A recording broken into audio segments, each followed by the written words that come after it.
వచ్చే విద్యా సంవత్సరం ప్రారంభానికల్లా ఉపాధ్యాయ నియామక ప్రక్రియ పూర్తి చేస్తామని మానవ వనరుల శాఖ మంత్రి లోకేష్ వెల్లడించారు.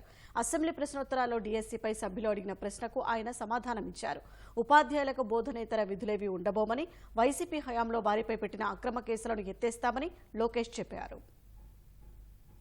గత ప్రభుత్వంలో అసలు నోటిఫికేషన్ కూడా 12/2/24 అంటే ఎన్నికలకి ఇంకా 2 నెలలు ఉన్నాయనగా కావాలని నిరుద్యోగ యువతి యువకుల్ని మబ్బుపెట్టేదానికి 6,100 పోస్టులు నోటిఫై చేసి ఇంకా ప్రాసెస్ ప్రక్రియ కూడా పూర్తి చేయలేదు అధ్యక్ష. అంటే గత ప్రభుత్వంలో డిఎస్సి ద్వారా భర్తీ చేసిన పోస్టులు 0. ఏజ్ రిలాక్సేషన్ చేస్తే బాగుంటుందని కోరారు అధ్యక్ష. ఫైల్ సర్క్యులేషన్ లో ఉంది, గౌరవ ముఖ్యమంత్రి గారి దగ్గర ఉంది. ఆ ఫైల్ సర్క్యులేట్ అయినా తిరిగి వచ్చిన తర్వాత ఎంత ఏజ్ రిలాక్సేషన్ చేశామనే దానికి నేను సమాధానం చెప్పగలుగుతా అధ్యక్ష.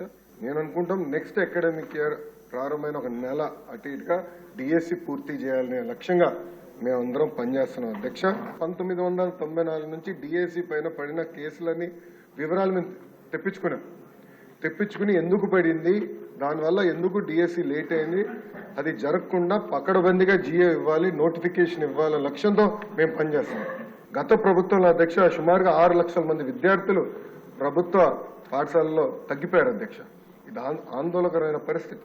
సో దీన్ని కూడా నేను కొన్ని టార్గెట్స్ పెట్టుకున్నాము.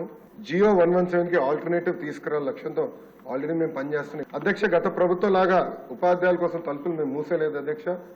ప్రతి వారం ఫ్రైడే 11 నుంచి 2 వరకు మా తలుపులు ఉపాధ్యాయుల కోసం తెరుస్తున్నాయి. వాళ్ళ సమస్యలు మేము తెలుసుకుంటున్నాం.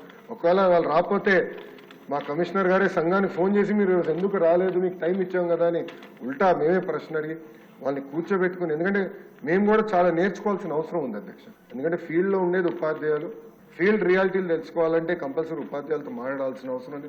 జియో 117కి త్వరలోనే ఒక ఆల్టర్నేటివ్ తీసుకొస్తామని, ఉపాధ్యాయుల బాధ్యత పిల్లలకి చదువు చెప్తాం.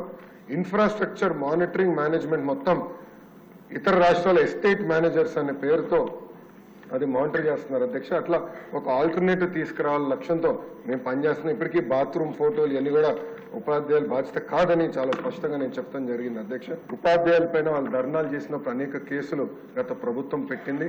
ఇప్పటికీ నేను డీజీ గారితో కూడా మేము చర్చించాం.